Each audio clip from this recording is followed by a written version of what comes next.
Hey, welcome to another episode of Parenting Rescue. I'm Bryan Post, aka Big Papa.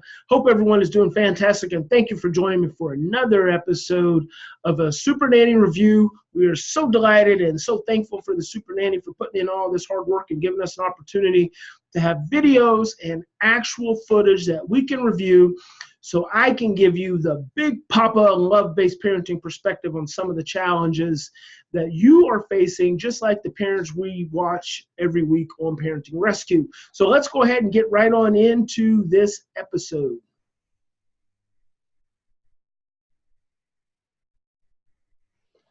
Share my screen with you guys.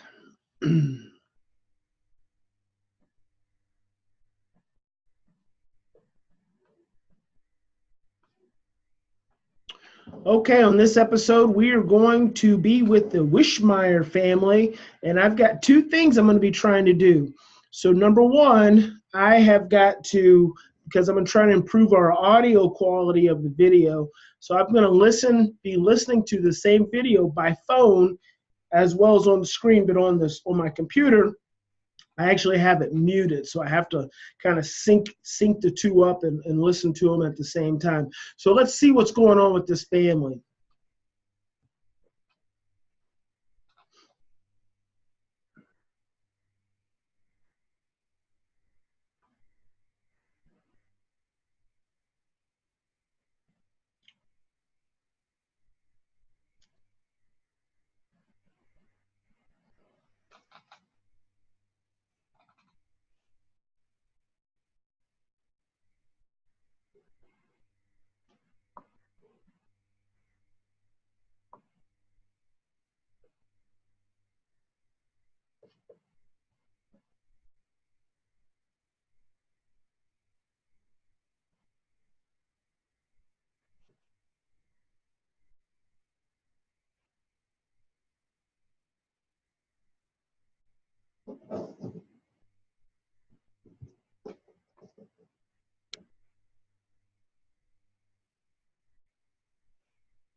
Okay, so let me tell you what I'm seeing right away. What I'm seeing right away is two little girls, these twin girls, who are regressed. So they are stressed. They're 4 years old. Mom works at home. And then they have a 9-year-old little brother. So I'm glad to see the gap between the twins and between the 9-year-old. But right up front, I'm seeing two stressed out little girls, which tells me we're not dealing with 4-year-olds, we're dealing with toddlers.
So I'm just giving you a minute to watch kind of some of the dynamics, some of the drama going on. That way I can help your anxiety raise, because this is definitely an anxiety raising situation.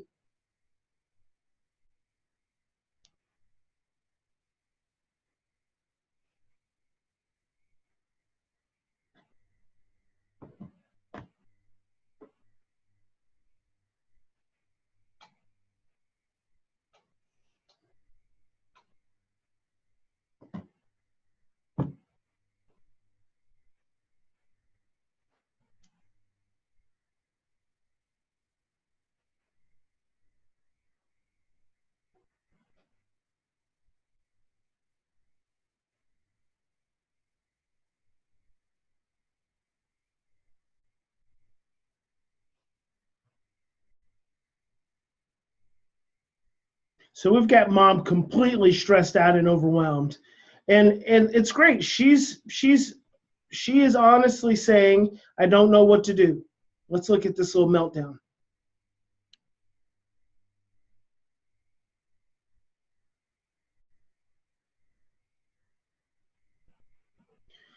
So she's feeling the pressure between her job and having to take care of the children, and how many times do we have to do this? And so there's not only the dynamics with the siblings. See, I like to believe a lot of times with the most sensitive children, and one of the first things I'd want to know is, what's the birth history of these children? How was the pregnancy? Was there any birth trauma that would cause their amygdalas to be more sensitive and more agitated than anyone else's in the household? You're going to meet the little boy here in a minute. You're going to notice he's a lot like the dad when you meet the dad. They're both low key. Mom and the two little girls are a little bit more amped up. And so mom is trying to juggle taking care of these two twins and meet the pressures of her job, and it's just creating more stress. So there's oftentimes when we're in parenting, when we're in our parenting dynamics, we think that just because we're engaging our children to do something, or to do a project, or to redirect them to something else, or even discipline them for something that may be going on, if in the background of our actions is a pressure, is a stress to try to accomplish something else, so I want to handle you so I can get back to this other thing, then really what we're doing is we're setting up a dynamic to where we're engaging our children in a more stressful way. So every time right now the mom is engaging these kids, she's stressed, not just because the children. Yes, the children are stressed, but as she just said, my boss is telling me to get on the freaking phone. And so that's the backstory that we're not listening to, that we're not hearing, that plays out every interaction she has. And so she's redirecting her children, trying to create this regulation, when in fact the way she's approaching them just energetically with her vibration is creating more stress. It's like buzzing them every single time. So instead of calming them down, or instead of being able to redirect them effectively, she's actually buzzing them and turning them up.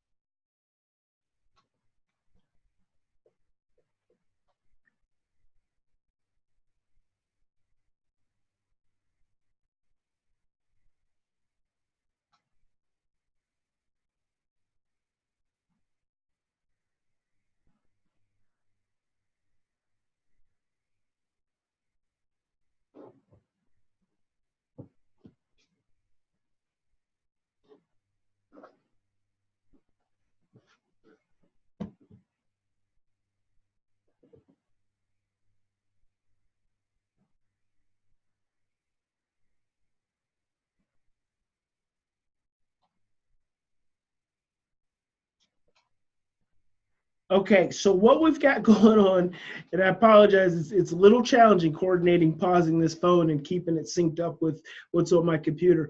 But what we've got going on with these little girls is they're looking for attention. They've been looking for attention all day long. And so when I say children, I don't believe children act out for attention. That's very important that you understand this. Children don't act out for attention. Children act out because they need attention. They act out because they've gone outside of their window of tolerance for how much stress they can handle. And if they're not getting it, they're not getting an opportunity to move back within their window of tolerance, and they're going to keep acting out. So Jared, who's 9, comes in. He's got a more calm demeanor. He's a little older, so obviously he's got a little more internal regulation, and they go right at him because they are looking for someone unconsciously. They are looking for someone to help them to feel better, to help them to regulate, help them feel more secure, help them feel safer. See, we have a tendency to take this family and take children like this and think that they're acting out for attention, or that they're out of control, or that they're wild, when in fact the reason they're behaving the way they are is because they're going outside of their window of tolerance for how much stress they can handle. Once any of us exceed our window of tolerance, then we're going to be acting out. It's just human nature. It's what our brains do. It's like all of a sudden we go from feeling safe to feeling unsafe. And when we feel unsafe, we do unsafe things. I'm not going to get too much into this. She kind of talks to the little boy about how he feels, about the way his siblings behave. Let's look at this. I think this is bedtime.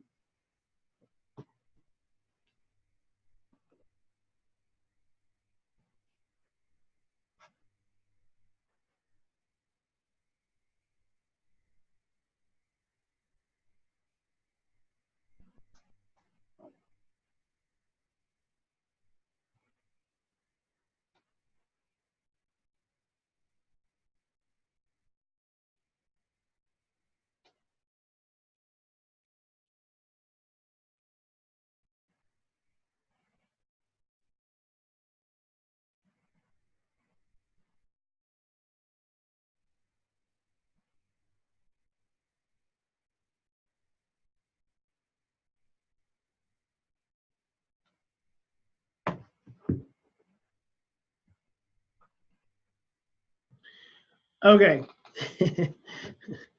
So dad, the backstory here again is dad's been gone for 4 days. Dad's been gone for 4 days, and he's left mom with these 2 terror twins. Can you imagine how exhausted mom must feel after dad's been gone? She really wants to feel some relief. She really wants to feel like she's got some support. Dad's probably the one on his nights when he's been gone away for 4 days. He's probably the one that needs to lay down with these little girls. Okay, instead, he's feeling sorry for himself. He walks right past his little boy who also hasn't seen him for 4 days, and he's upset because mom's in laying down with the little girls instead of spending time with him, when in fact he could be spending time with his son. And so it's so easy for us to get caught up in our own needs and not think about what we could do to be supportive, especially if you're a traveling parent and you are gone for several days and the other parent isn't home with the children. When you get home, on your way home, the only thing you should be thinking about is, how can I support my spouse? When I get home, how can I most support my spouse? Not how can I get rest? How can I get sex? How can I make myself feel better? But how can I support my spouse when I get home, to help them understand how much I love them and how much I care and how much I think that they've been doing a fantastic job raising my children while I've been away. So dad could easily spend time with the son during this time while mom's laying down with these little girls. Now, I have no issue whatsoever mom laying down with these little girls, but the problem is there's not a routine that's been put in place, because in reality, these little girls would like dad to lay down with them too, because they miss him and they haven't seen him, and he has not had an opportunity to connect with them the way he ultimately would probably enjoy doing.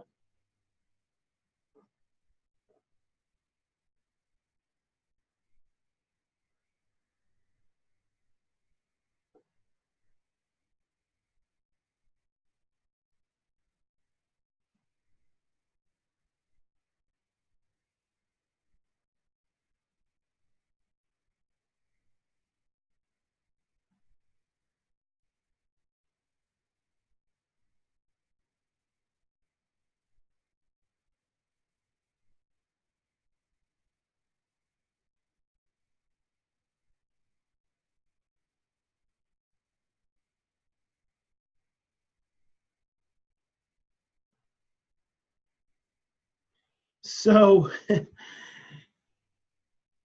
that mom lays down with the girls and she actually ends up falling asleep. And then they get up and come in and engage with dad and start expressing their needs to dad. And so it's the whole dynamic is twisted up.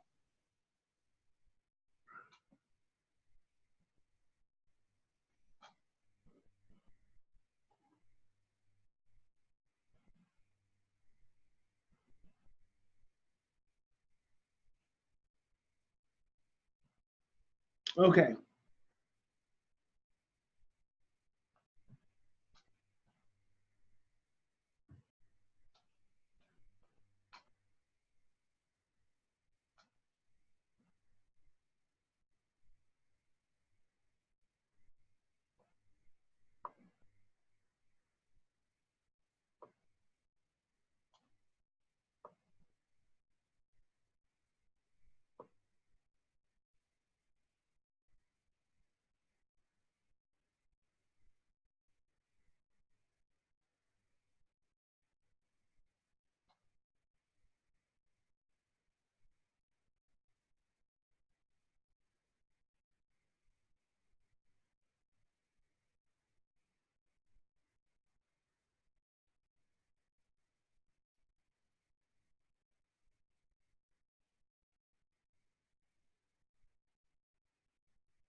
So I always start with the parents. And I feel like what's happening in this conversation right here could otherwise be beneficial because Joe is giving the parents some very constructive feedback on the ways in which they are interacting.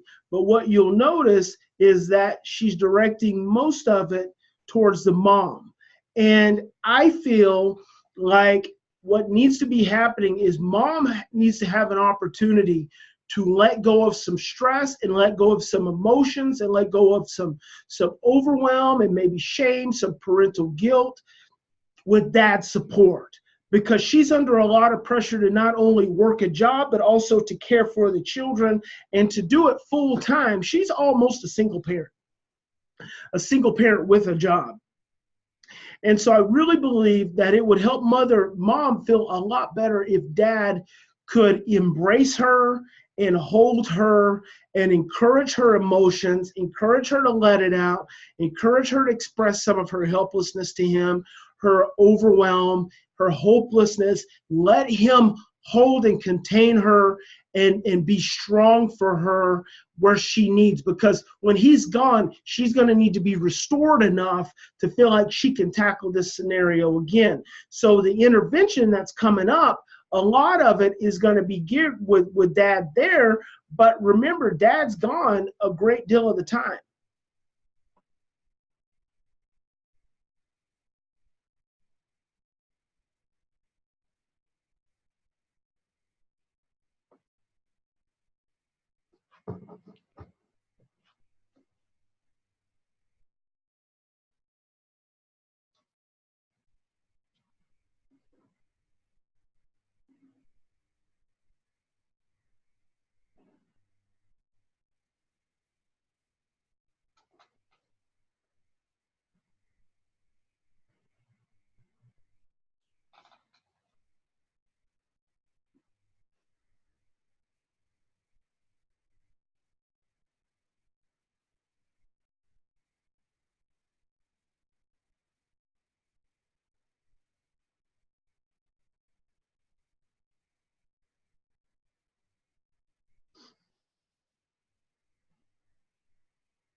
All right.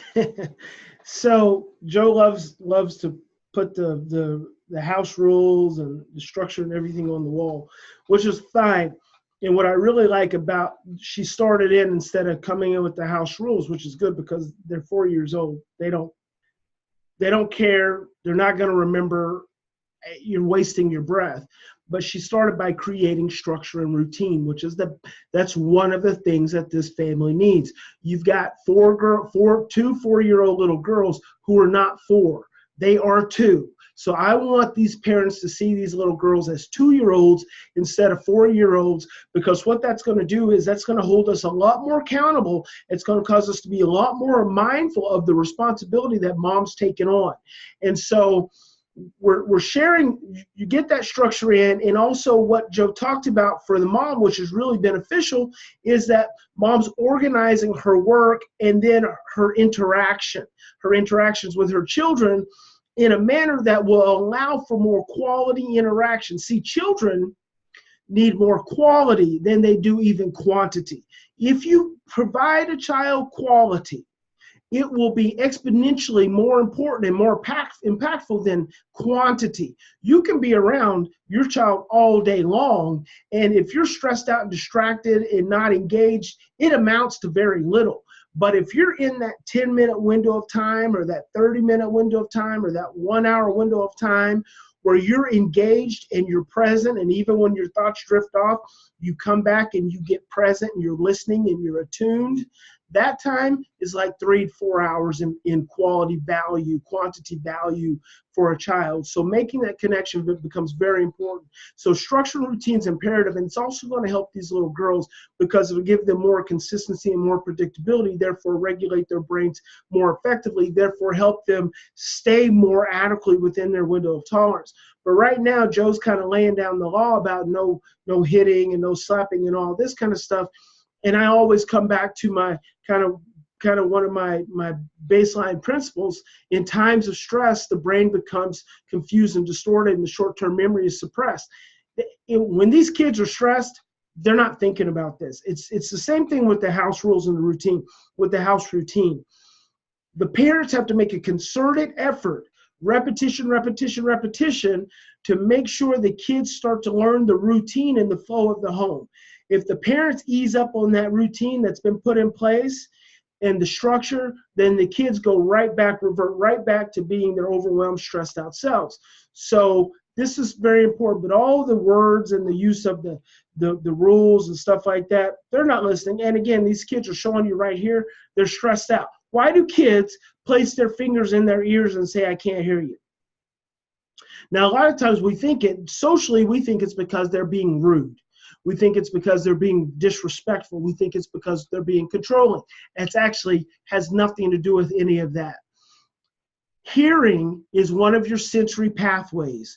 And when you are already stressed out, sometimes the first thing you want to do is plug your ears so you don't have to hear anything else, because it lowers the stress reaction that you're experiencing.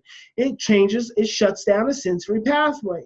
The other thing we'll do, and you'll see with the little girl in black right there, is she's look at the gaze on her face. So she's looking away. So a lot of times as parents, when our kids don't look at us, we tell them, look at me, look at me. But in reality, eye contact is one of the most direct ways to stimulate the frontal lobe. So it's one of the most direct ways to stimulate the brain. Smell is the other one. That's why if you're ever in your kid's face, and there's some level of stress, a lot of times they'll be like, oh God, your breath stinks. It's because your breath triggers their amygdala immediately. It takes one pathway through the brain for smell to hit the amygdala. So that's why children are always so quick to go, oh my gosh, your breath stinks. But in this situation, both little girls are plugging their ears, they're looking away because they're telling you that's how stressed out they are.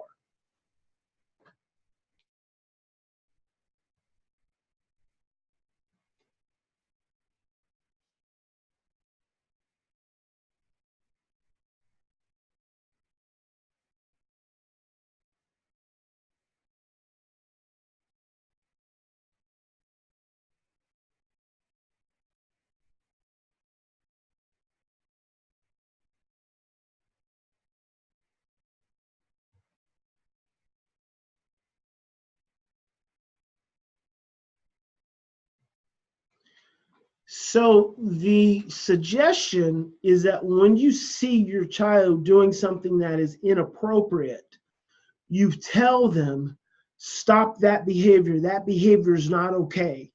And that is like the most automatic thing that we want to do as parents. And I just want to ask you guys a question. Aside from our fear and our potential shame about our children plugging their ears because it is deemed socially disrespectful, what else would be wrong with your children plugging their ears?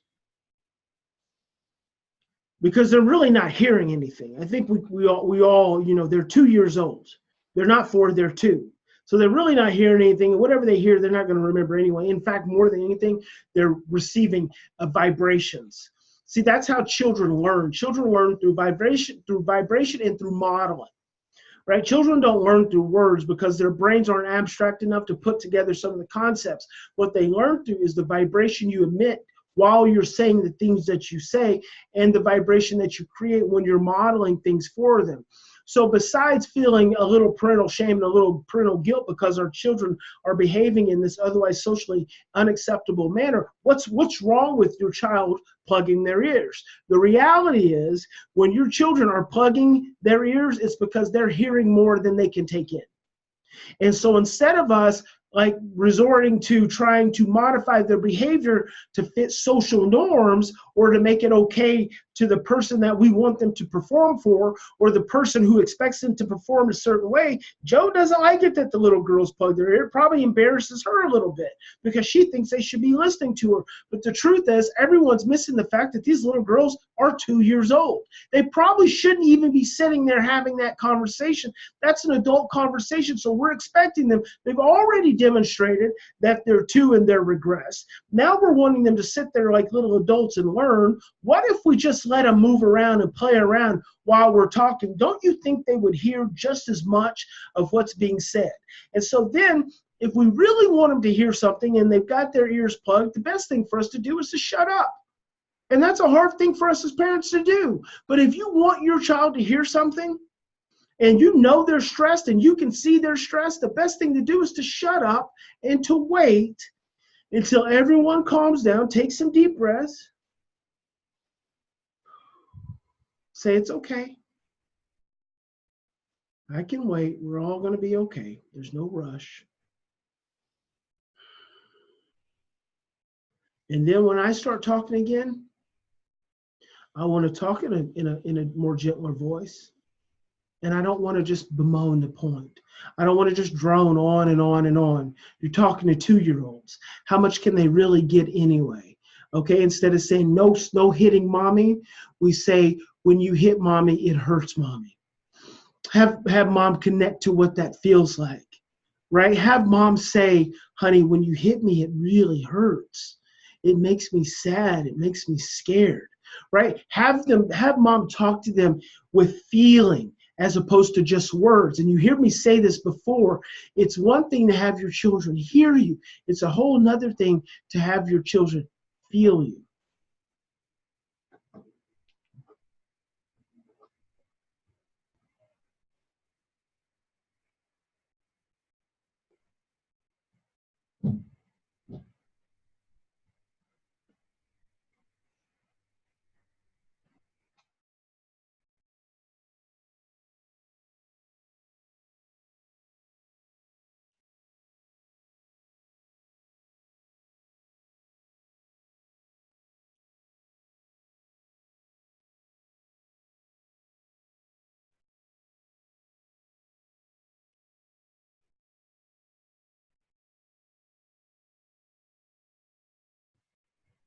Okay, what we just resorted to was power and control.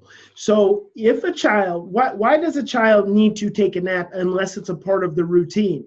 Well, most parents are tuned into their children enough to know it's nap time when the child starts getting a little cranky, getting a little grumpy. So that tells us the child is stressed. They're outside of their window of tolerance. I'm always going to go back to stress, guys. I want you to see this. I want you to see how looking at our children's behavior as outside of their window of tolerance, and our responsibility as helping them get back into their window of tolerance, which helps to develop their internal regulatory strength, which helps to strengthen and widen their window of tolerance, is ultimately where healing is going to happen. That's where everything that you want to have happen with your child is going to happen within their window of tolerance and within the development of their window of tolerance and within your ability to see when they're outside of it and you being able to get them back inside of it. So the little girl's obviously stressed, she's cranky, she's grumpy, and she needs to take a nap.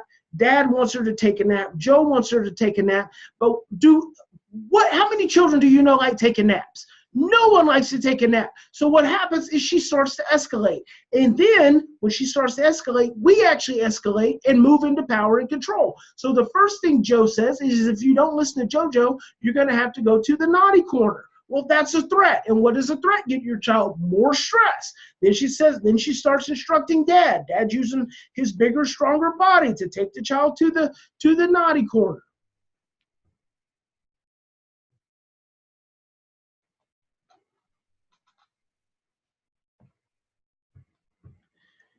Eye contact. Eye contact. What did I just say? All we're doing is layering stress. Right now in this dynamic, the only thing we're doing is layering stress. And you know what the biggest problem with these little girls is? They are stressed out little girls. They are 2 years old most of the time, probably sometimes 18 months old, sometimes infants.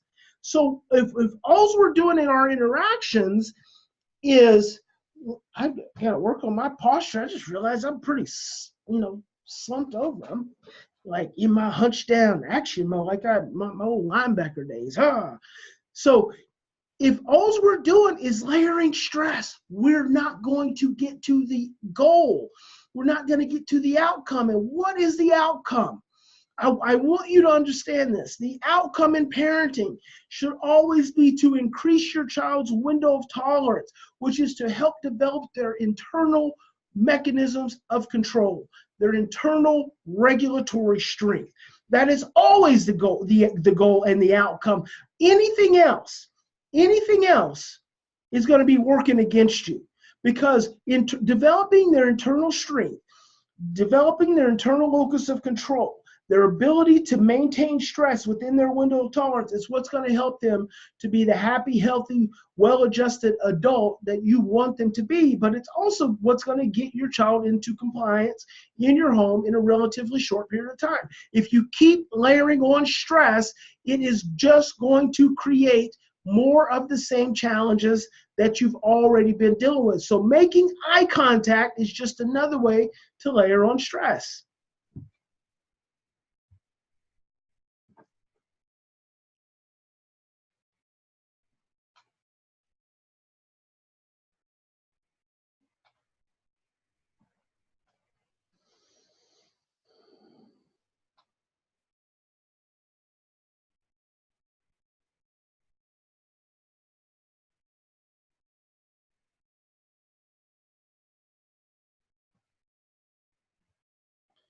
So what we end up with is an already stressed out child, now more stressed out, who feels punished, who feels overwhelmed, who feels like her parents don't help us.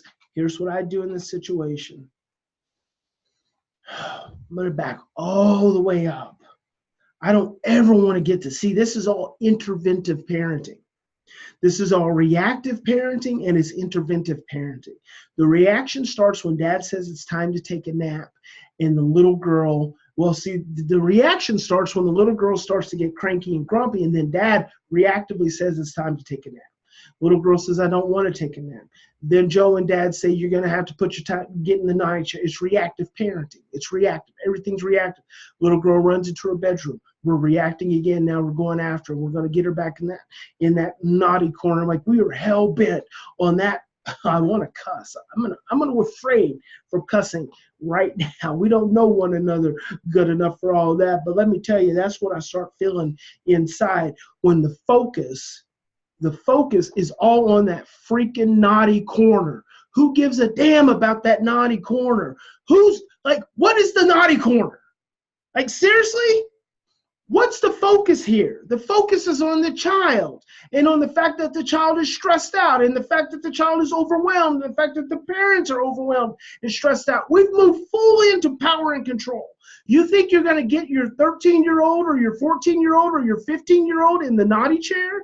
When you invest all your time and energy trying to get the outcome being your child standing in a freaking naughty chair, how do you think that's going to show up in relationship when they become teenagers, when they become adolescents?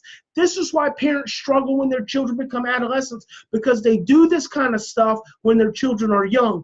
Because our society tells us, generation after generation after generation, that it's about behavior control, it's not about relationship. And Big Papa is saying, turn it up on its ear. It's all about relationship, because relationship is all that matters, because as long as you have relationship, you have the ability to influence, and you don't have to resort to control. So what we're going to do, the Big Papa love-based parenting approach right here is going to be when dad, so we're thankful, first of all, that dad is even home. What we're going to do is when we see little girl needs a nap, dad's going to come over, he's going to rub her back, he's going to kiss her, and he's going to say, honey, can daddy pick you up? And he's going to pick her up and say, let's go in the room. Let's go in the room. Daddy wants to read you a book. And daddy's feeling really tired. Would you come lay down with daddy while he feels tired and let daddy read a book for you? And she's going to go because she wants to spend time with her dad. He's helping her easily transition and adjust through that little situation. If she doesn't want to go, dad's still picking her up. He says, I know, honey, I know, it's okay. Daddy's going to go lay down with you. We're going to read a book together because daddy wants to spend some time with his baby girl. And the other one's probably going to follow in too. And what he's doing during this time is he's giving mom a break. She is so happy to be let off the hook at this opportunity. And guess what? There's not all the screaming. And if there is screaming, guess where it's going to be happening? Behind the door, not completely disrupting everyone else's day. Dad's going to then spend his time focused on his little girls, helping them feel safe, helping them feel secure, helping them to regulate, helping them to calm down, building and restoring and strengthening relationship, and getting their little butts to take a nap. That's the focus, not the freaking naughty chair. The nap is the focus, not the freaking naughty chair. Right? You with me? Okay. I knew you were. Moving right along.